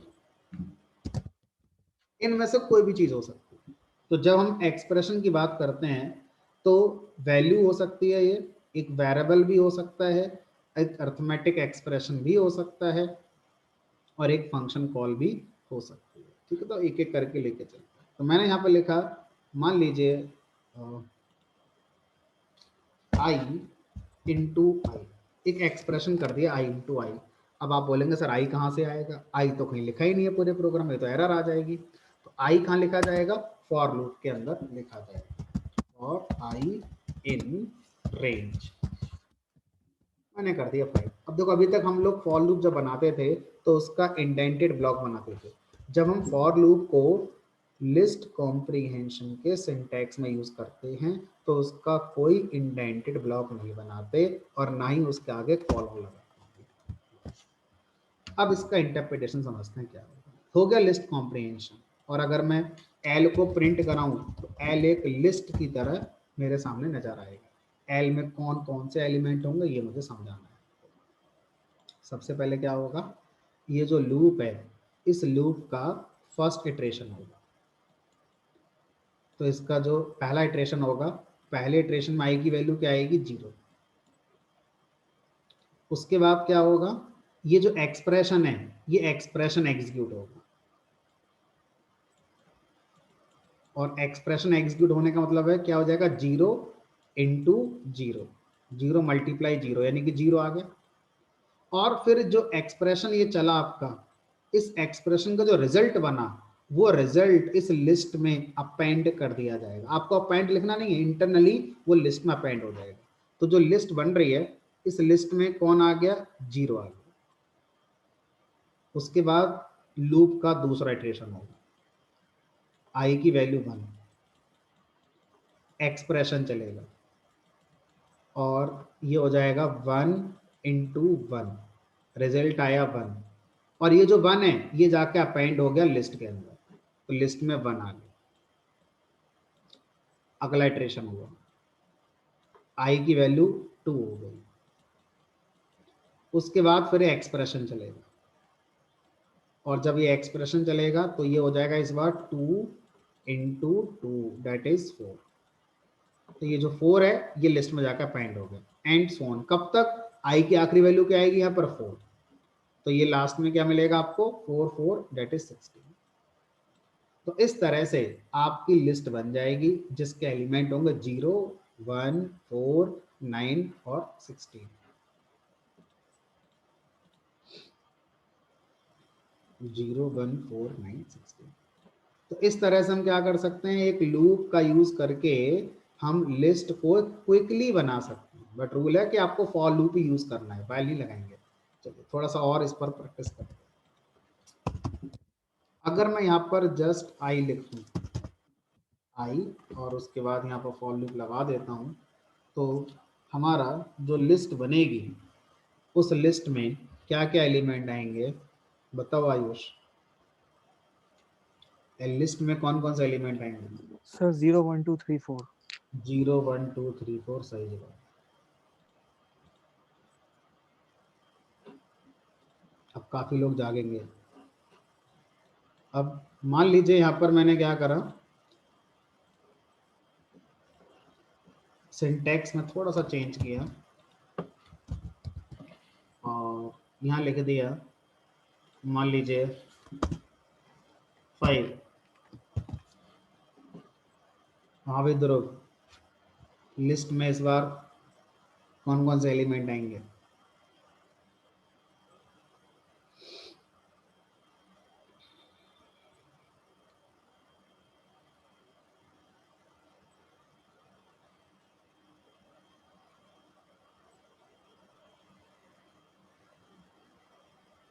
ज्योति बताइए।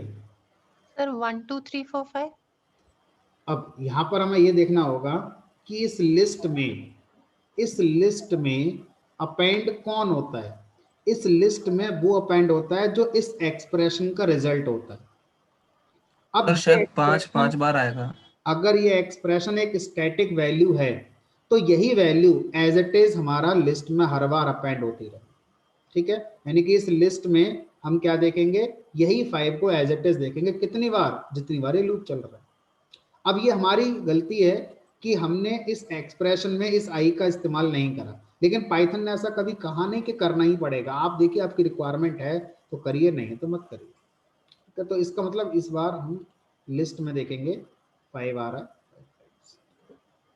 अब यहाँ पर मैंने क्या करा, एक चेंज करा और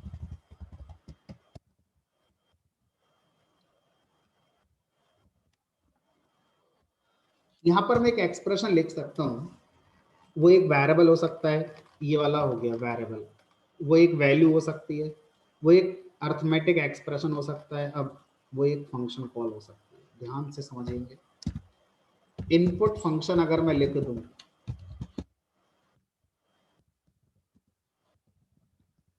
तो ये फंक्शन कितनी बार कॉल होगा, उतनी बार कॉल होगा जितनी बार ये लूप चलेगा। ठीक है, क्या करेगा ये, यूजर से वैल्यू लेकर आएगा। जो वैल्यू आएगी कहाँ जाएगी, हमने अगर रूल ये है कि एक्सप्रेशन का जो रिजल्ट होता है वो लिस्ट में जाकर अपेंड हो जाता है, तो यूजर से जो भी वैल्यू आएगी वो कहाँ जाकर अपेंड हो जाएगी, सीधा लिस्ट में जाकर अपेंड हो जाएगी, और अपेंड मेथड कॉल भी नहीं करना। ऐसा कितनी बार होगा? जितनी बार ये लूप चलेगा ऐसा उतनी बार होगा। हम जानते हैं यूजर से जो वैल्यू आ रही है वो वैल्यू स्ट्रिंग बनकर आएगी, क्योंकि इनपुट फंक्शन हमेशा स्ट्रिंग लेकर आता है। अगर आप उसे इंटीजर रखना चाहते हैं तो आप उसे इस एक्सप्रेशन में इंटीजर में भी कन्वर्ट कर सकते हैं। तो ये जो एक्सप्रेशन है इस बार, ये एक्सप्रेशन थोड़ा मीनिंगफुल है। ये यूजर से इनपुट लेकर आता है, उसको इंटीजर में कन्वर्ट करता है, फिर वो इंटीजर जाके लिस्ट में अपेंड होता है। सर ये एक बार ये 555 जो रेपिटेशन हुआ है ये एक बार फिर से समझाएंगे, ये नहीं समझा मुझे।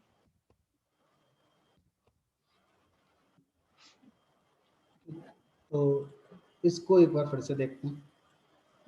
तो यहाँ पर क्या हुआ, सबसे पहले ये फॉर लूप आई की वैल्यू 0 के लिए चला। जब ये फॉर लूप आई की वैल्यू 0 के लिए चला तो उसके बाद ये एक्सप्रेशन एग्जीक्यूट हुआ। अब ये जो एक्सप्रेशन है ये एक स्टैटिक वैल्यू है, मतलब इसमें कुछ प्लस माइनस करने के लिए या कोई लॉजिक इसमें है ही नहीं।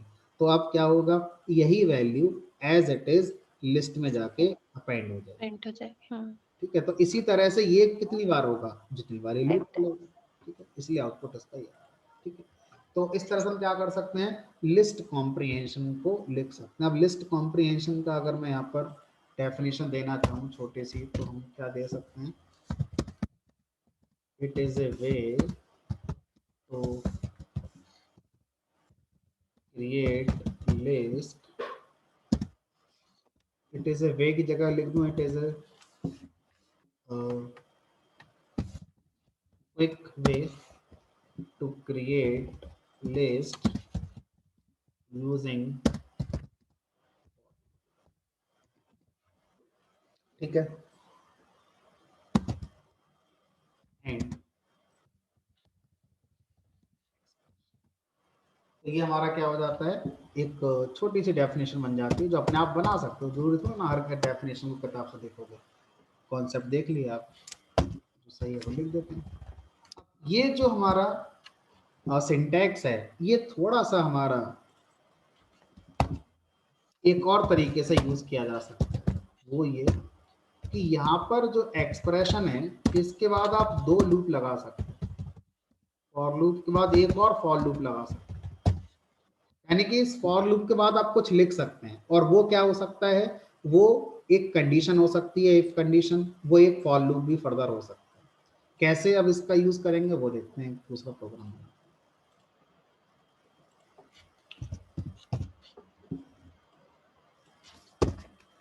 तो यहाँ लिखेंगे हम l equal to I plus J, कर दिया, और आई इन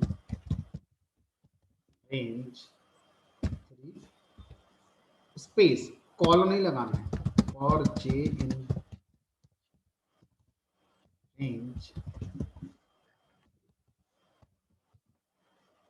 अगर इसका हम इंटरप्रिटेशन देखें कि कैसे ये इंटरप्रेट होगी, तो पहले क्या होगा, पहले ये वाला लूप चलेगा और आई की वैल्यू 0 होगी। आई की वैल्यू 0 के बाद ये एक्सप्रेशन नहीं चलेगा, ये एक्सप्रेशन सबसे लास्ट में चलता है। सबसे पहले ये वाला लूप का फर्स्ट इटरेशन होगा, यानी कि मैं लिख देता हूँ यहाँ पर i इक्वल टू 0।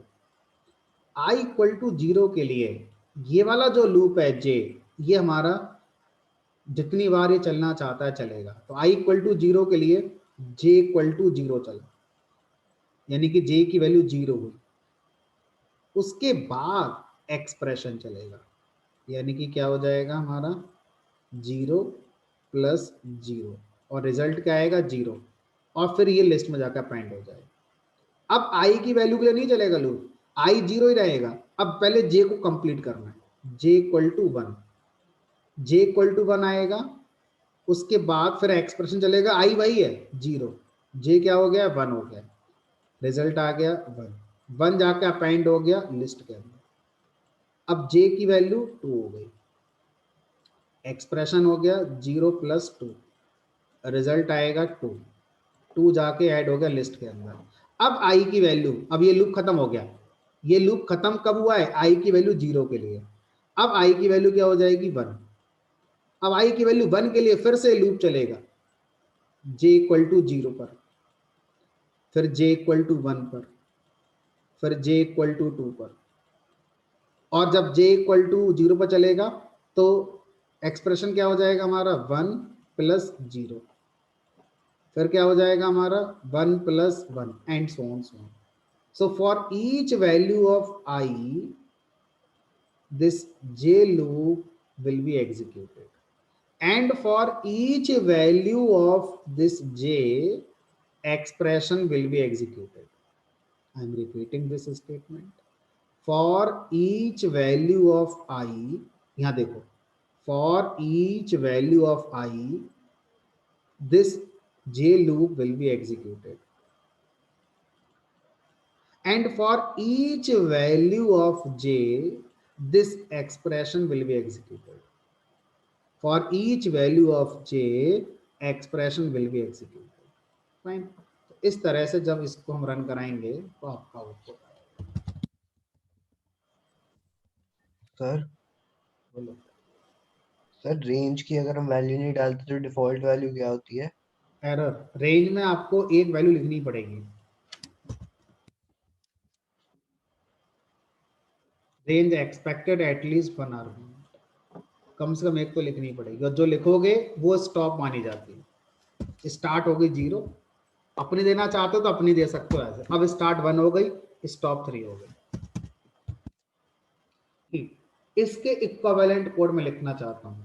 अगर मैं यही लिस्ट जो भी आउटपुट में आई है, अगर मैं बिना कॉम्प्रीहेंशन के बनाना चाहूं तो हमने कहा बिना कॉम्प्रीहेंशन के बना सकते हो. पहले आप एक एम्प्टी लिस्ट बनाएंगे, फिर एक लूप लगाएंगे, सेम लूप, यानी कि यही कोड मैं एक्सप्लोर करके लिख रहा हूं.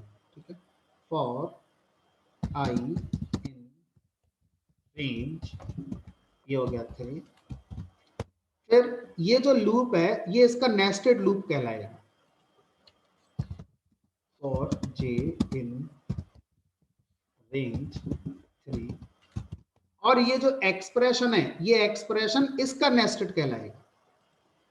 यहाँ लिखेंगे i प्लस, और इस i प्लस j का जो रिजल्ट आ रहा है उसको एक वेरिएबल में स्टोर कर लो, और उस वेरिएबल को जो वैल्यू आई है वो कहाँ जाकर अपेंड करा दो, इस लिस्ट में अपेंड करा दो. यहाँ लिखेंगे l डॉट अपेंड, उसके बाद इस l को लूप के बाद print, you will get same output. Choice is yours. 1 2 3 4 5 6.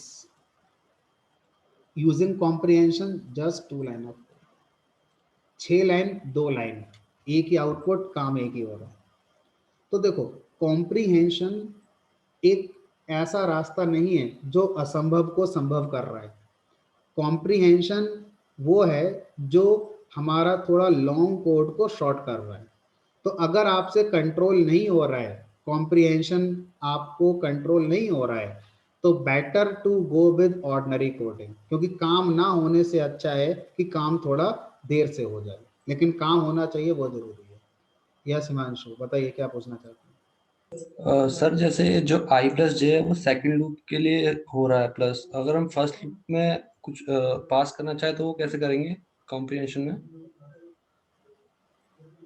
First loop में क्या लिखना चाहते हैं बताइए. जैसे अभी सेम मैं फर्स्ट लूप में करता हूँ i इंटू आई, फिर मुझे सेकंड लूप के लिए चाहिए i प्लस जे, तो वो कॉम्प्रिहेंशन में कैसे होएगा? नहीं, तो नेस्टेड कॉम्प्रीहेंशन आप कर सकते हैं, लेकिन एक कॉम्प्रीहेंशन में एक ही एक्सप्रेशन लिखा जा सकता है, यानी ये जो एक्सप्रेशन है ये एक ही लिखा जाएगा. आप ऐसा कर सकते हैं कि नेस्टेड कॉम्प्रीहेंशन यूज कर सकते हैं. ठीक है, वो अलग होता है. दो नहीं हो सकते, ठीक है ठीक.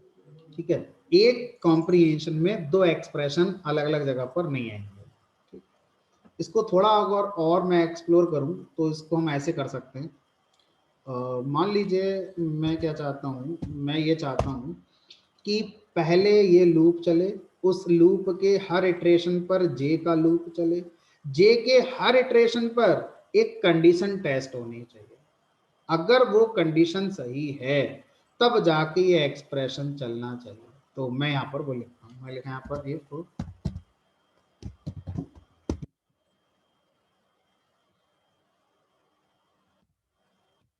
आई प्लस जे और if I write if I equal जे,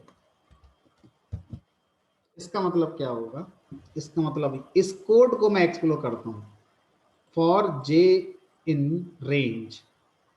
अब यहां पर ये नहीं लिखना है, क्या लिखेंगे यहां पर हम चेक करेंगे इफ आई इक्वल जे, अगर ऐसा है तब हम जाके ये काम करेंगे। तो यानी कि ये इसका नेस्टेड बनेगा ये और इसका नेस्टेड बनेगा ये। तो आप आगे कुछ और भी लिख सकते हैं, लेकिन वो जो लिखेंगे वो होना चाहिए जो इस इफ के अंदर नेस्ट किया जा सके। यानी कि आप इस इफ के अंदर भी एक लूप लगा सकते हैं और आगे, क्योंकि नेचुरल कोडिंग में इफ के अंदर लूप लगाना अलाउड है। ठीक है, तो आप एक के आगे एक जो लिख रहे हैं वो क्या लिख रहे हैं, वो वही है जो हम एक दूसरे में नेस्ट कर सकते हैं। अब आप कुछ भी लिख सकते हैं, देखते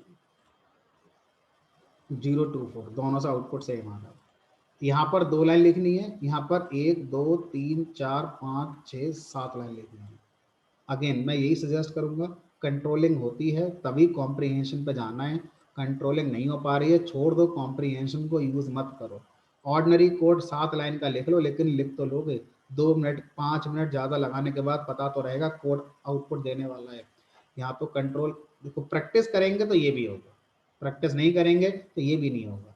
ठीक है, चलो तो ये क्या हो गया, ये हमारा कॉन्सेप्ट हो जाता है लिस्ट का या लिस्ट कॉम्प्रिहेंशन का, कैसे हम लोग यहाँ पर यूज करते हैं। अब लिस्ट के साथ जब मैं स्ट्रिंग को लेकर आता हूँ तो कुछ क्वेश्चंस हैं जो मुझे बताने हैं, जो मैंने लिस्ट में सॉरी स्ट्रिंग में नहीं बताए थे, क्योंकि लिस्ट का मुझे वेट करना है। मान लीजिए मेरे पास एक स्ट्रिंग थी और इस स्ट्रिंग में लिखा हुआ है, मान लीजिए ABC, कुछ ईमेल आईडीज हैं abc@gmail.com, comma xyz@yahoo.com, comma pqr@gmail.com। अब मुझे एक सिंगल स्ट्रिंग मिली है, ये ध्यान रखेंगे, एक सिंगल स्ट्रिंग है और इस सिंगल स्ट्रिंग में मुझे ये कहा गया इसकी सब स्ट्रिंग्स बनाई है, not based on position. Based on position तो आप बना लेंगे using slicing. Based on comma, I want a सब string based on comma, that is this one, then second substring, that is this one, third substring, that is this one. So for this purpose in string we are having a method split. Using a split method, what I can do, I can create substrings from a string. This is the string and I need to create substrings on the basis of separator comma. So split method में string के अंदर मैं पास करूंगा अपना separator, तो ये क्या करेगा, इस एस में जहां जहां कॉमा होगा वहां से सेपरेट करते हुए सब स्ट्रिंग्स बनाएगा और उन सारे सब स्ट्रिंग्स को एक लिस्ट में रखेगा और मुझे वो लिस्ट वापस कर देगा। ठीक है, तो इससे एक लिस्ट मिलेगी। अब आप उसे प्रिंट कर सकते हैं।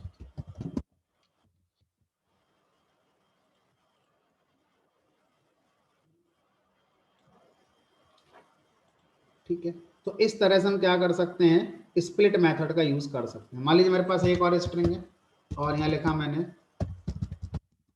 Python is a funny language और मैंने क्या करा, मैंने ये 2 कोड कॉपी पेस्ट कर दिया। देखो यहाँ कॉमा तो कहीं है ही नहीं, तो ये पूरी की पूरी स्ट्रिंग ही एक सब स्ट्रिंग है, क्योंकि लिस्ट बनेगी उसमें एक एलिमेंट हो।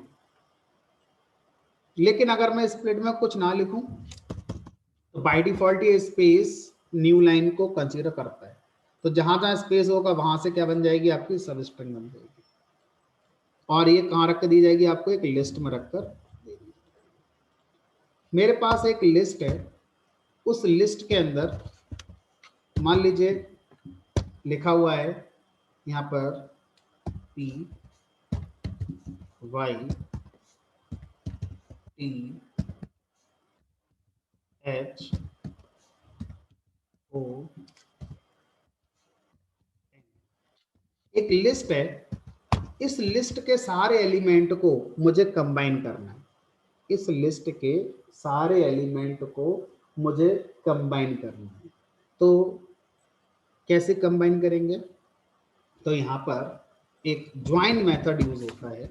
ज्वाइन के अंदर लिस्ट पास करेंगे।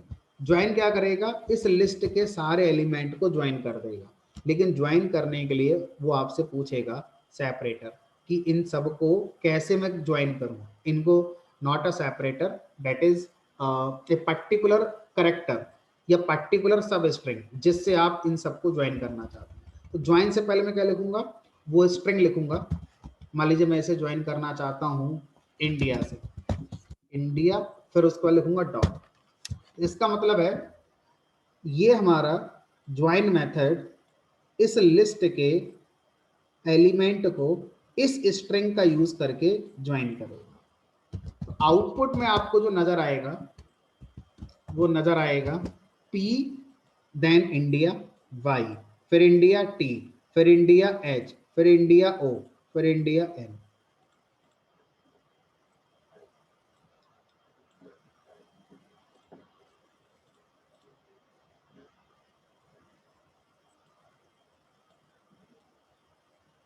Now, in place of India, if I just write I,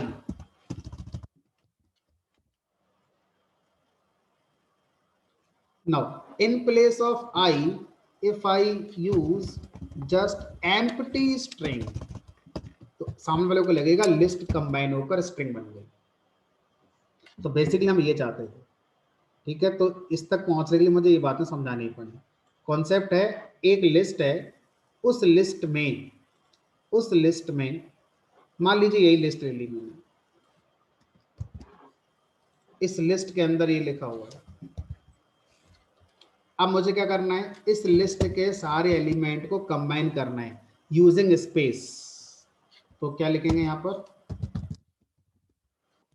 space dot join और उसमें लिस्ट पास कर।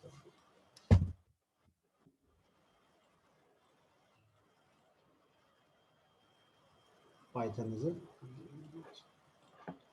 स्प्लिट का काम होता है किसी भी स्ट्रिंग को सब स्ट्रिंग में स्प्लिट करके एक लिस्ट में रखकर दे देना। ज्वाइन इसका उल्टा है, ये आपसे लिस्ट मांगेगा और उस लिस्ट को ज्वाइन करके स्ट्रिंग बनाकर आपको दे देगा, ठीक है। तो इस तरह से हम लिस्ट और स्ट्रिंग को यहाँ पर देख पाए। आज की क्लास के लिए इतना रखेंगे। नेक्स्ट क्लास में हम लोग जो रिमेनिंग डेटा स्ट्रक्चर हैं उनको कंप्लीट करेंगे, ठीक है। That is tuple, set, dictionary, ये सब कंप्लीट करेंगे। और स्ट्रिंग और लिस्ट से रिलेटेड कुछ प्रैक्टिस क्वेश्चंस हैं जो मैं आपको शेयर करूंगा। तो मेरे पास जो ईमेल आईडीज हैं उन ईमेल आईडीज पर मैं इनको शेयर कर दूंगा जो मैंने आपको स्टार्टिंग में दिखाई है।